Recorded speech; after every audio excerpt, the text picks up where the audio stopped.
Hello students, in this video we shall see from unit 2 of the chapter 3 questions. 3 questions के unit 2 से हम आज देखेंगे। हमने unit 1 कंप्लीट कर लिया है। So unit 1 के एंड में क्या हुआ था कि कोई आदमी दौड़ता हुआ आया था हर्मिट के आश्रम के पास।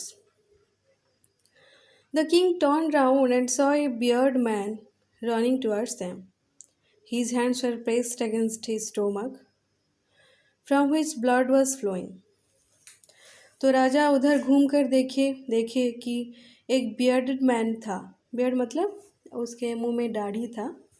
उनके पास दौड़ता हुआ आ रहा है। His hands were pressed against his stomach. वो अपने हाथों को अपने स्टोमक के अगेंस्ट प्रेस करके था, ऐसे पेट को पकड़ के वहाँ से दौड़ते हुए आ रहा था, जहाँ से कि ब्लड फ्लो कर रहा था। उसके पेट में घाव लगा था और जहाँ से ब्लड निकल रहा था। When he reached the king, he fainted and fell to the ground. जब वो राजा के पास पहुँचा वो बेहोश हो गया। फेंटेड मतलब लॉस्ट कॉन्शियसनेस, बेहोश हो गया और गिर गया। The king and the hermit removed the man's clothing and found a large wound in his stomach. तो राजा और ऋषि उसके शरीर से उसके क्लॉथेस निकालते हैं, देखते हैं कि बहुत बड़ा घाव है पेट में उसके। The king washed and covered it with his handkerchief. उन्होंने उसे साफ किया घाव को और उसे अपने रुमाल से उसको कवर किया। But the blood would not stop flowing. लेकिन ब्लड फ्लो होना बंद नहीं हुआ। The king redressed the wound until at last the bleeding stopped.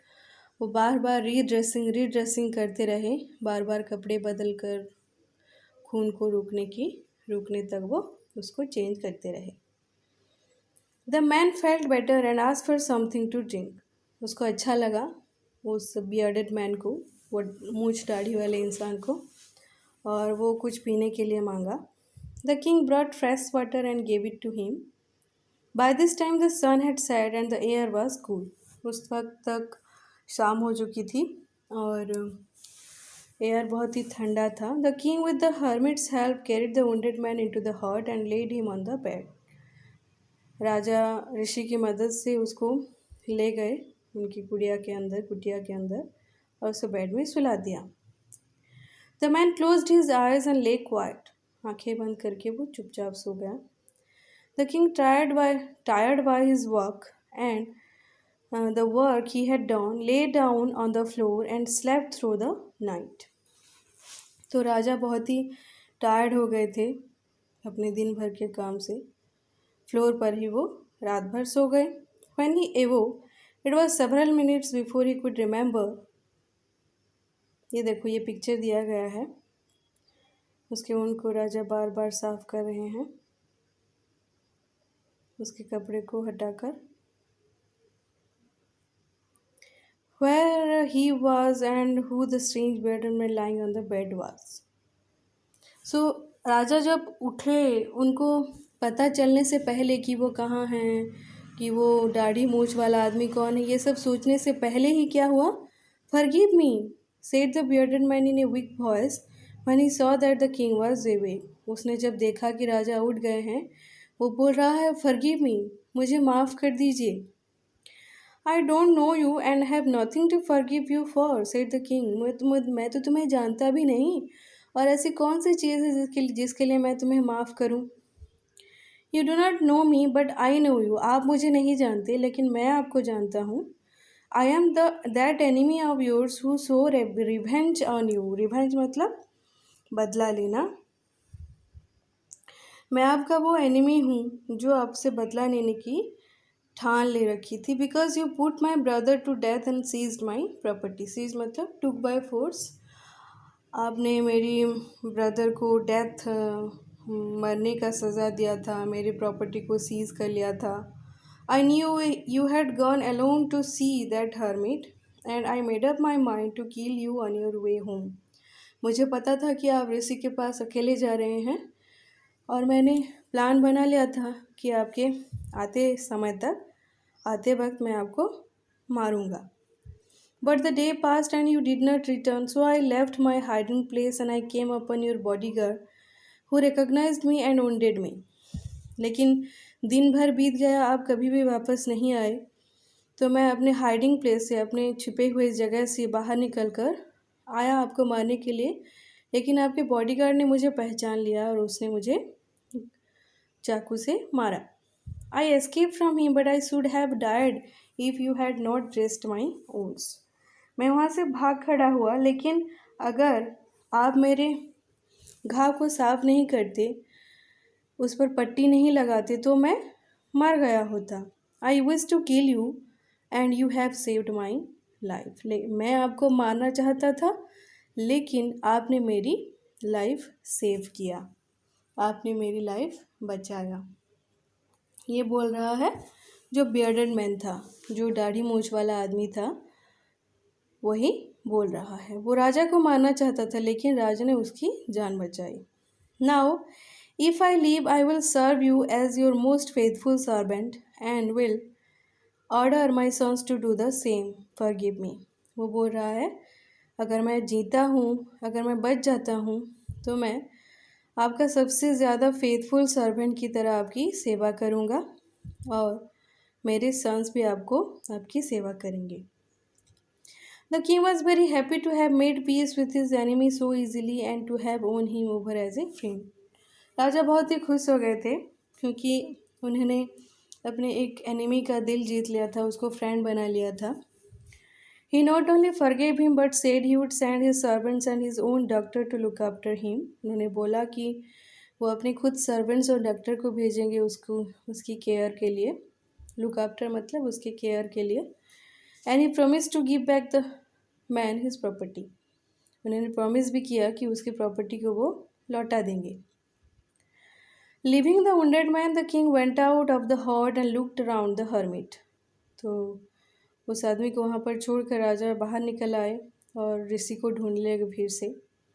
Before going away he wished once more to get answers to his questions. वो जाने से पहले एक बार फिर से अपने क्वेश्चंस के आंसर पाना चाहते थे।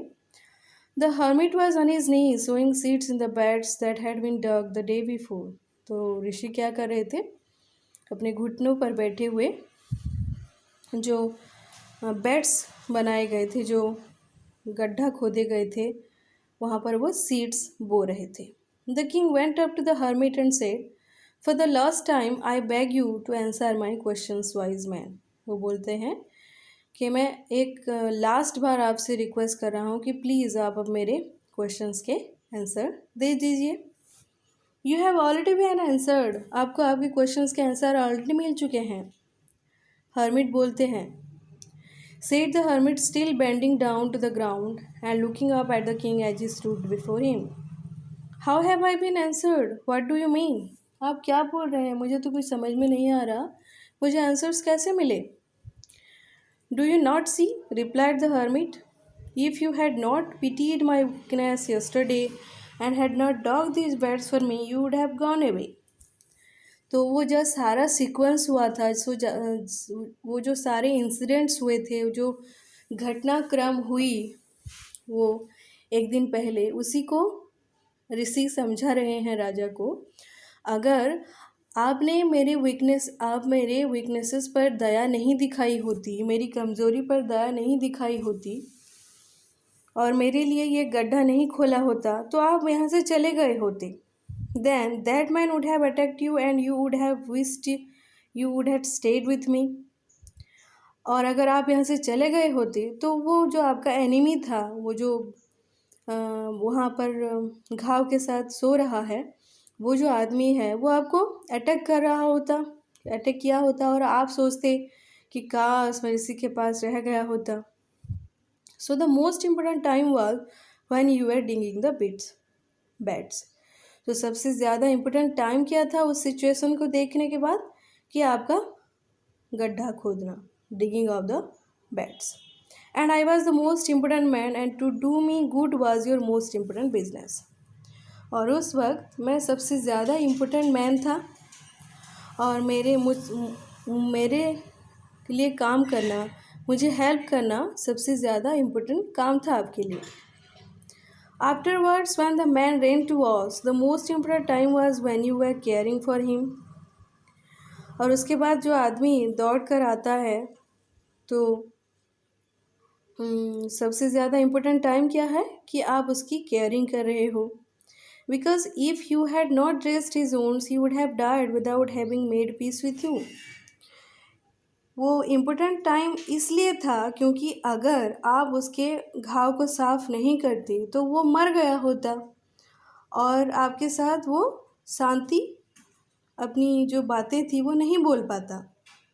सो he was the most important man and what you did for he was the most important business. So ये दूसरे सिचुएशन में क्या है, दूसरी परिस्थिति में क्या है कि वो वुंडेड मैन ही सबसे ज़्यादा इम्पोर्टेंट आदमी था और उस पर दया दिखाना आपका सबसे ज़्यादा इम्पोर्टेंट बिजनेस था। Remember then there is only one time that is important and that is now. तो अभी ऋषि समझा रहे हैं राजा को कि सबसे ज़्यादा इम्पोर्टेंट टाइम क्या है, एक ही टाइम है जो कि है नाउ, जो है वर्तमान, जो अभी का समय है वही सबसे इम्पोर्टेंट है। It is the most important time because it is the only time we have any power to act. यही सबसे इम्पोर्टेंट टाइम है क्योंकि इसी टाइम पर ही हमारा अधिकार है, हमारा पावर है कि हम कुछ कर सकें। सिर्फ यही एक टाइम है जो हमारे कंट्रोल में है। The most necessary person is the person you are with at a particular moment, for no one knows what will happen in the future and whether we will meet anyone else. So, जो दूसरा question था कि who is the most necessary person, उसका answer है कि you are with at a particular moment, for no one knows what will happen in the future and whether we will meet anyone else. सबसे important आदमी वही है जिसके साथ आप उसी पर्टिकुलर टाइम में हो, क्योंकि हमें नहीं पता कि फ्यूचर में हम किसके साथ होने वाले हैं, फ्यूचर में क्या होने वाला है। The most important business is to do that person good because we were sent into this world for that purpose only. ऋषि बोलते हैं कि सबसे इम्पोर्टेंट बिजनेस क्या है, सबसे इम्पोर्टेंट अफेयर क्या है कि हम वर्तमान काल में जिस आदमी के साथ हैं उसके साथ अच्छा करना, उसकी मदद करना, उसकी हेल्प करना, क्योंकि भगवान ने हमको इसी दुनिया में उसी के लिए ही भेजा है। हमारा पर्पस, हमारा उद्देश्य वही होना चाहिए कि हम वर्तमान के समय को अच्छी तरह से उपयोग करें, वर्तमान के समय हम जिसके साथ हैं उसके साथ अच्छा करें। यही तीनों आपके प्रश्न के उत्तर हैं। Okay students, this is all about the chapter, the 3 questions. I think all of you have understood the chapter. These are the comprehension check. Parts of the sentences, complete it from the chapter. And this is working with the text.